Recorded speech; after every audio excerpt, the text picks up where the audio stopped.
Hello, and welcome to this week's Movie Math, where,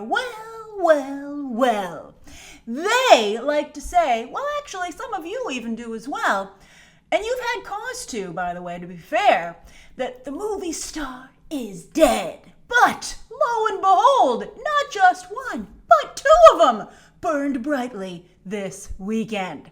As I've told you before, Paul Newman famously said, "Cast me in the right role and I am priceless."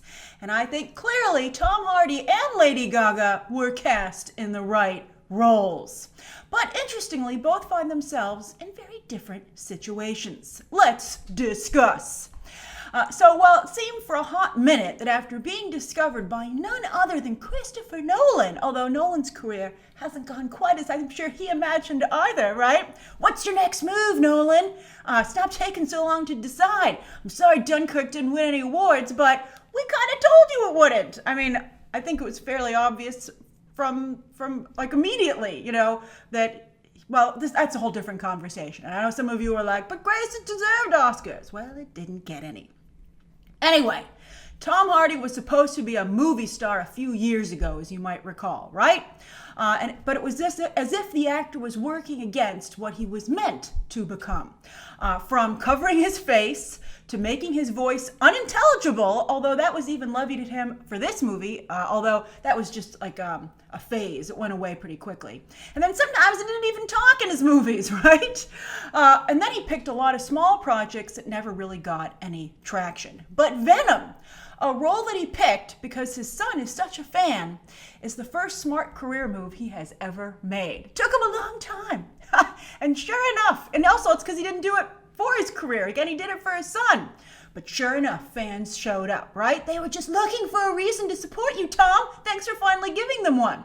And despite a withering 32% on Rotten Tomatoes, which we will talk about momentarily, he had a huge win. And what's really exciting here, actor-wise, is that at a time when actors are steering clear of fan-driven franchises that basically aren't the MCU, Hardy has just proven that it can still be very good for your career to play a comic book character. So needed, so badly needed for the genre. Because he not only just earned the biggest solo opening of his career, but shattered the record for October opening weekends, topping the likes of Sandra Bullock and Matt Damon. It's so exciting. And yes, according to Fandango's poll, 80% of audiences who showed up did so because of Tom Hardy. So it's his win. That's very, very, again, exciting for him. So who was it that showed up? While Venom's audience was evenly spread out ethnicity-wise, it skewed unusually male for this day and age at 68%. I would probably chalk that up to the character of Venom. Although women, it's interesting, women over 25 love the movie the most, which means potential audience growth via word of mouth and headlines like this. And what will that word of mouth be? I'm sure some of you are already like, I'm telling everyone it sucks, Grace. I mean, we'll talk about that. But I want to tell you that Venom, as I'm sure you saw, earned a B+ cinema score, which sounds pretty good until it's pointed out, as the trades did, that a lot of other movies have gotten a B+ cinema score, right? But so did Justice League, Suicide Squad, The Amazing Spider-Man 2, and Spider-Man 3. Some kind of help is the kind of help you don't want. Venom's like, get the hell away from me, other B+ movies, right? And while those all opened even bigger than Venom, their second weekend drops were not pretty. Now, what I find interesting about this situation is that while plenty of fans are online complaining about all four of those movies, you couldn't miss them, I see scant negative chatter from fans about Venom. In fact, quite the opposite. And whenever I see negative chatter, it usually kind of seems a little bit agenda-driven. Like give the rights back to Disney Marvel. That ain't never going to happen, as you're going to see in a moment. So, as for Venom, though, the verdict isn't in yet, at least box office-wise, until next weekend, where it doesn't have a lot of competition, and if the fan support is indeed real, Venom will hopefully have a hold of around 50%. If it has anything in the 60 percentile, it'll be forever associated with those other movies. So, let's hold our breath, Venom fans! Still, this is a huge win for Sony, as Venom is the studio's 7th biggest opening weekend of all time. And look at all those Spider-Man titles!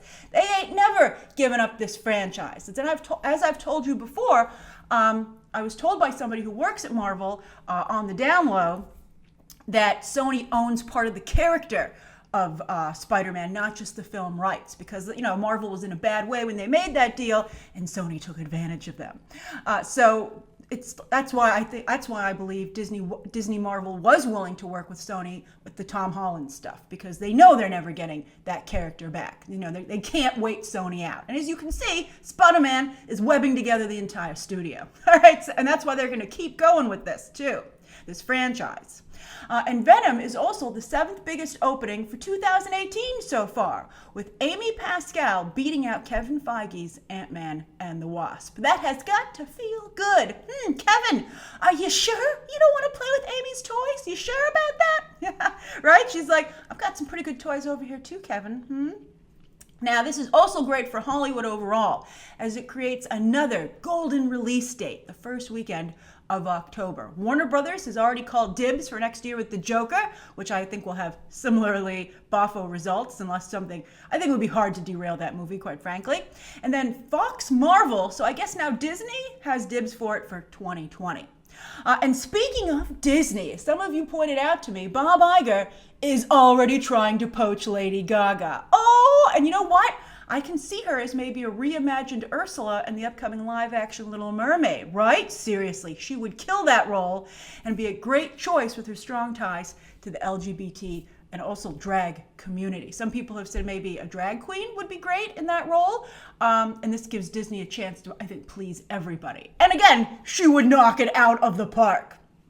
Like, good luck. I mean, if like a Little Mermaid Zendaya Lady Gaga team up, oh, that would be very good. So I'm sure Bob Iger is doing what he can to make it happen.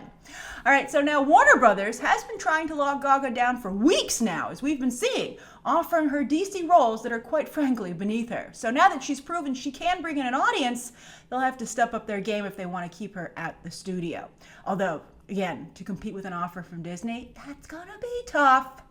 But while the industry and the media seem to be dead set against Tom Hardy and Venom, they have welcomed Gaga with open arms, and so have audiences, with a stellar opening weekend and an A cinema score.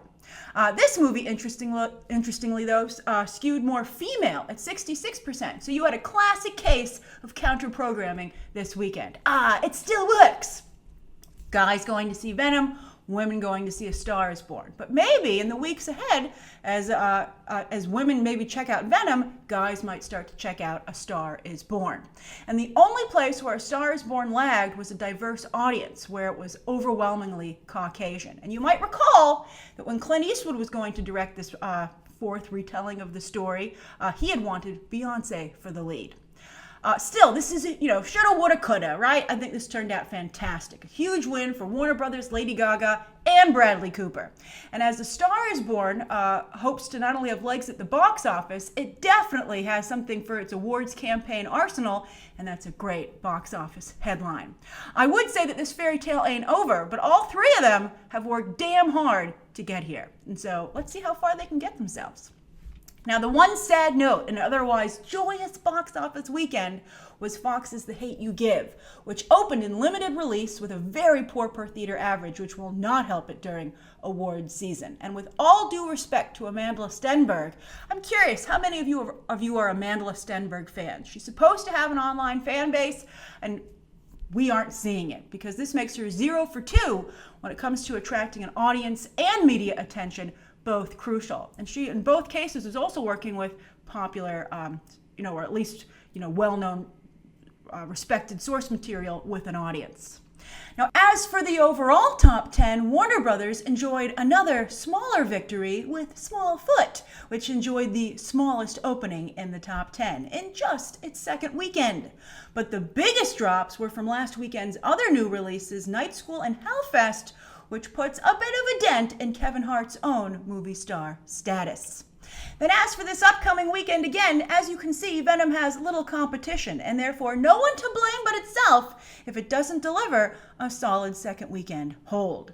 So if you didn't see Venom this weekend, do you think you might see it this coming weekend? How about A Star is Born? And it's worth noting that for both movies with such big box office, beautiful headlines, it will help both of them on streaming down the line, as even the most hesitant, doubtful moviegoer will be tempted to click to see what all the fuss is about at the lower price point. And that's this week's Movie Math. Thanks for going over the box office with me, and be sure to leave your thoughts down below. And of course, as always, you can check out some more videos right now.